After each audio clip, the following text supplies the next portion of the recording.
నమస్తే అన్న. నమస్తే అన్న. ఎక్కడండి మీది? మాసాపేట. మాసాపేట. ఏం చేస్తుంటావు? వ్యవసాయం చేస్తుంటాం. వ్యవసాయమేనా? ఎట్లా నడుస్తుంది? అంటే కాంగ్రెస్ అట్లా కరువు వచ్చింది అన్నారు, నిజమేనా?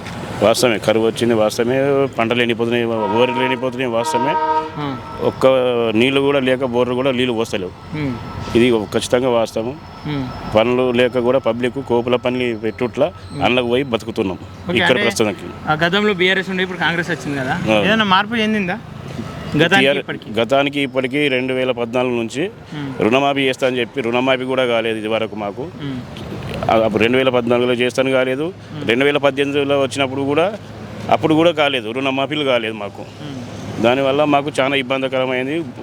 పొలాలు బిలాలు అన్ని ఎండిపోవట్లో మాకు చాలా బాధాకరంగా చాలా బాధపడుతున్నాం, చాలా పబ్లిక్ అంతా మేము కూడా. నిజంగానే అంటే ఏదైతే మీడియాలో చూపిస్తున్నారో అది నిజమా, లేదంటే ఏదో బయటకు లేదు సృష్టించడం ఏమైనా కాదు, ఉన్నట్టుగానే మాట్లాడుతున్నాను నేను కూడా. గవర్నమెంట్లలో కాంగ్రెస్ కానీ టీఆర్ఎస్ కానీ ఏ ప్రభుత్వం ఉన్న పదవిలు ఉన్నప్పుడైనా ఎవరు కూడా మాకు ఇంత హెల్ప్ చేసినట్టు కూడా లేదు. రైతులకే మేలు జరగలేదు, ఏం మేలు జరగలేదు. ప్రభుత్వం నుండి జరగలేదు, ఈ ప్రభుత్వం నుండి జరగలేదు. ఓకే, ఇప్పుడు పార్లమెంట్ ఎన్నికలు వస్తున్నాయి కదా. అవును, ఇప్పుడు మీ మెదక్ కిందకి వస్తుంది కదా, ఎట్లా ఉండబోతుంది? ఇక్కడ బీజేపీ నుండి చూసుకుంటే రఘునందన్ రావుడు, కాంగ్రెస్ నుండి నీలం మధుముద్రాజ్ ఉండు, అట్లాగే టీఆర్ఎస్ నుండి వెంకటరామరెడ్డి అని చెప్పేసి గతంలో బీఆర్ఎస్ మాజీ కలెక్టర్, మన ఈ సిద్దిపేట మాజీ కలెక్టర్ ఉన్నాడు. ఎవరి వైపు ఇక్కడ ప్రజలు ఉంటారు, ఎవరు గెలిస్తే మంచిది అనుకుంటారు మీరు? అసలు మాకు ఇప్పటిదాకా ఉన్నది బీజేపీ తరఫున కూడా మాకు మంచి స్పందన ఉన్నది. ఇప్పుడు కూడా మాకు రఘునందన్ రావు గెలవాలని కోరుకుంటూ మేము అందరికీ సపోర్టింగ్ మాసేపేట్ల రఘునందన్ రావుకే సపోర్టింగ్ ఫుల్ పవర్ ఉందని కరెక్ట్గా చెప్పగలుగుతున్నాం. ఇక్కడ ఎందుకు? ఆయన యాక్టివ్గా ఉంటాడు కాబట్టి, ముక్కుసూటిగా మాట్లాడతాడు కాబట్టి, ప్రజలలో ఫేర్ కూడా ఉంది కాబట్టి మా ఊళ్ళో కూడా అభిమానం ఉంది ఆయన దగ్గర. కానీ ప్రతి ఒక్కరూ బీజేపీ ఖచ్చితంగా ఈసారి వేస్తారని నమ్మకంతో రఘునందన్ రావు గారి గ్యారంటీ 100% గెలుస్తారని నమ్మకం మాకు కలిగింది. కానీ వెంకటరామరెడ్డి గతంలో కలెక్టర్గా చేసిండు, కొట్లాడతా, నేను పార్లమెంట్కి పోయి కొట్లాడతా, ఫండింగ్ తీసుకొస్తా, మన పార్లమెంట్లో ఉన్న యువతకు నేను ఉద్యోగాలు కల్పిస్తా అని చెప్తుండు. నమ్మకం లేదు ఆయన మీద? ఆయన మీద మాకు నమ్మకం లేదు. ఎందుకు?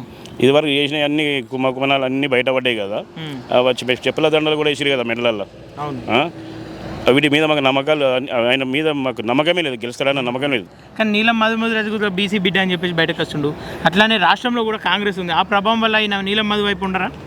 నీలం వైపు ఉండరా అని అంటే నీలం వైపు ఉండరు ఖచ్చితంగా. ఎందుకంటే మాకు తెలుస్తుంది, ఇక్కడ వాతావరణ సూచనలను బట్టి మాకు తెలుస్తున్నాయి.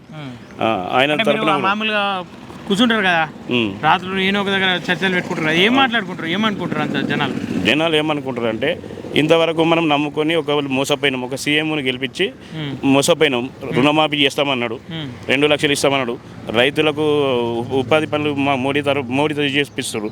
ప్లస్ ఈయన సీఎం గారు ఏం మాట్లాడుతున్నారు అంటే 2 లక్షలు రుణమాఫీ చేస్తున్నాడు, ఆడవాళ్ళకు లేడీస్కు 2500 రూపాయలు ఇస్తా, 2500 రూపాయలు నెలకు ఇస్తానని చెప్పిండు. అవి ఫేక్ అయినాయి. 2 లక్షలు ఇస్తానన్నాడు, అవి ఫేక్ అయినాయి. ఇంకా చాలా ఉన్నాయి చెప్తే పనులు. మహాలక్ష్మి పథకం కేసీఆర్ పథకంలో ఉన్నప్పుడు ఉండే, ఇప్పుడు అవి కూడా బంద్ చేసారు, అవేమీ లేవు. ఇప్పుడు మొత్తం మీద రఘునందన్ రావు గెలిస్తే మీకు పార్లమెంట్కు అని ఈ ప్రాంతంలో ఉన్న నియోజకవర్గాలు అభివృద్ధి చెందుతాయి? ఖచ్చితంగా చెందుతాయి. అంటే ఆయన మీద ఎందుకు నమ్మకం? అంత నమ్మకం గ్యారంటీ ఇస్తాం మేము. ఎందుకంటే అంత నమ్మకం మాకు. ఏదైనా ఫేస్ టు ఫేస్ మాట్లాడతాడు, మేము ఫోన్ చేసినా రిప్లై ఇస్తాడు. చిన్న పిల్లగాళ్ళు చేసినా, ఒక ఓటు హక్కుదారుడు ఉన్నా కానీ ఫోన్ చేస్తే రిప్లై ఇస్తాడు. మాకు ఇట్లా పరిస్థితి ఉంది అని చెప్తే ఇమీడియట్లో వచ్చి యాక్షన్ తీసుకునేంత గొప్ప మనసు వ్యక్తి ఉన్నది కాబట్టి మాకు రఘన్ అంటే చాలా ఇష్టం. ఖచ్చితంగా ఉన్నాయి. 100% ఎంత మెజారిటీ అంటే అందాదా నేను 1,00,000 మెజారిటీ గెలుస్తాడు గ్యారంటీ. కానీ ఈ మదన్ రెడ్డి కావచ్చు, చాలా మంది కాంగ్రెస్ లో పోతురు కదా, ఈయన గెలుపు కష్టం అంటారు కదా వాళ్ళు అంటారు చాలా మంది. ఎందుకంటే పత్రికలలో వచ్చినప్పుడు చెప్తూనే ఉంటారు కదా, ఓలో దానికి కావాలని మస్తుగా చెప్తుంటారు. కానీ మేము అట్లా కాదు, మేము ఫేస్ టు ఫేస్ మాట్లాడతాం, ఫేస్ టు ఫేస్ చెప్తాం. ఎవరికి భయపడతాము, ఎవరితోని కొట్లాటలు ఉన్నాయి, గొడవలు ఉన్నాయి, అందరితో సమానంగా ఉంటాం. కాకపోతే మాకు ఖచ్చితంగా రఘన గెలుస్తాడు నమ్మకం. 100% గ్యారంటీ ఇస్తాము. 1,00,000 ఓట్లతో మెజారిటీతో గ్యారంటీ గెలుస్తాడని గ్యారంటీ ఇస్తున్నాను నేను. పక్కా గ్యారంటీ. Okay, thank you.